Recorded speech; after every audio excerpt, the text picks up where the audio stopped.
প্রায় 2 মাস শ্বশুর বাড়িতে থাকার পর চলে গেলাম মায়ের বাড়ি। আসসালামু আলাইকুম everyone, welcome back to my channel Yasmin Rozana. তো তোমরা সবাই কেমন আছো? আশা করছি সবাই অনেক ভালো আছো। আর এই তো 2 মাস পর আমি যাচ্ছিলাম, প্রচুর এক্সাইটেড ছিলাম। ফাইনালি 2 মাস পর যাওয়া হচ্ছে আর কি। আর তোমরা ওয়েদারটা দেখো কত সুন্দর ছিল। আর আমি যখনই যাই মায়ের বাড়ি তখনই আমাকে দুপুর 12টা-1টার পর নিয়ে যাওয়া হয়, কারণ তার কাজ কমপ্লিট করার পর নিয়ে যায়। আর এই তো আমার পুচুবাবু সামনে বসে আছে। আর এই ভিডিওটা হচ্ছে 1 বছর আগের। তারপরে এই তো আমরা মিষ্টি কিনে নিলাম। বাপ ছেলের কাণ্ড দেখো।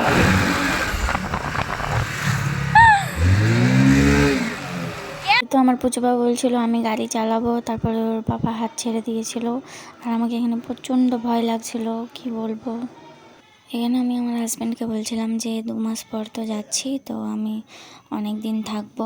তারপর সে রাগ করে বলে উঠলো যে অনেক দিন থাকবো কি, আর যেতে হবে না, এখানেই থাকো। আগে যখন স্কুলে পড়াশোনা করতাম তখন এই রাস্তা দিয়ে উঠতাম, তখন উঠতে উঠতে খাসতে যেতাম। তখন ওই কাকুর কাছে আখের রস কিনে খেতাম, তারপরে বাড়ি যেতাম। তারপরে এই তো আমাদের কানুপুর স্কুল, এটা হচ্ছে গাহা। আর চলে এলাম হচ্ছে আমরা বাড়ি।